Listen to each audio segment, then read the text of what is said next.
Hello and welcome, bookworms. Welcome to this week's episode of The Contented Narrative. We're looking at Looking Good Dead by Peter James. Now, the reason I did another Peter James is because I know I was a little bit harsh with the first one that I reviewed, in the respects that I thought that there was too much information, it went on too long, and it could have been a lot quicker. This one was a lot better. One thing I will say though, and I'm going to seem like a horrible human being, but obviously your main guy, Grace, he has a missing wife that they talk about in the first book, and they talk about it again in this book, and I genuinely felt myself saying out loud, I don't care about the wife. Can you just give me the story of what's happening?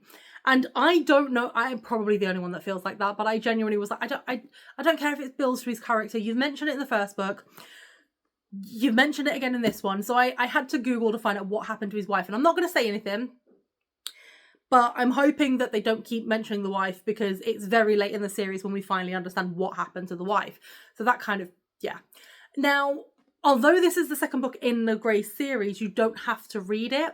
So it does allude to some of the stuff that happened in the first book, but not a lot. It's very similar with a lot of sort of like detective book series. You don't have to read them in order, but sometimes it does help because they will allude to stuff that's happened in previous books.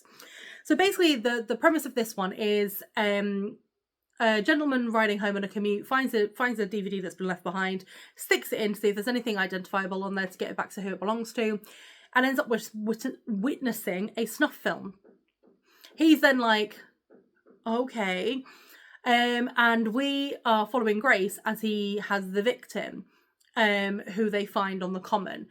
And then it's kind of this cat and mouse game between Grace trying to find out who this person is, who the victim is, how they were murdered, who the perpetrator was. But also you've got Tom Bryce, who's trying to decide, should I go to the police, should I not?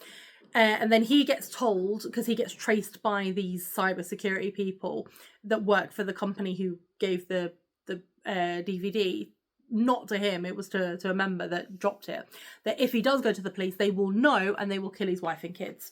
And so it's sort of like that game of cat and mouse where it's like, is Tom going to go to the police? If he goes to the police, can they protect Tom's family? Who's the people that work in there? What's DC Grace doing? And it all works together really, really well. And the plot went through on like a good, like it was going between Bryce and Grace. And it felt like a good sort of like balance. It didn't feel like it went on too long. It felt like the story was nice and contained, and you get a bit of Grace's love life and everything on the flip side as well. But it was just kind of like, I didn't feel about this one like I did the previous one, and I'm really glad that I decided to give the second one in the series a go, because Michael's bought the first three, so I was like, I really should give the second one a go. We'll see what happens. And I think the writing is definitely a lot better than the first one.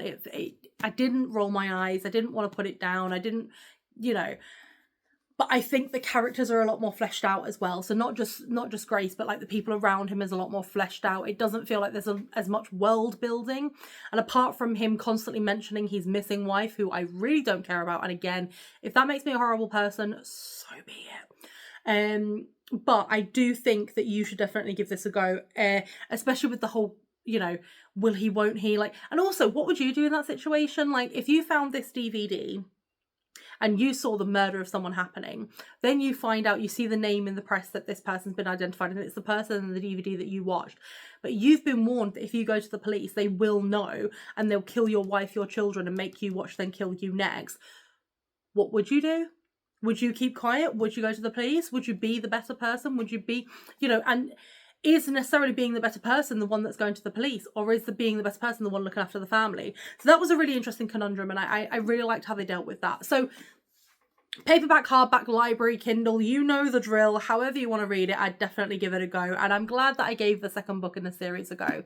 But thank you so much for your continued support. Thank you so much for all the likes, the comments, the subscribers. We're getting there. We're getting there. I'm hoping to surpass 400 subscribers by the end of the year. So hopefully we'll get there. We're only got about 40 left to go. But thank you so much. I remember to always keep it contento.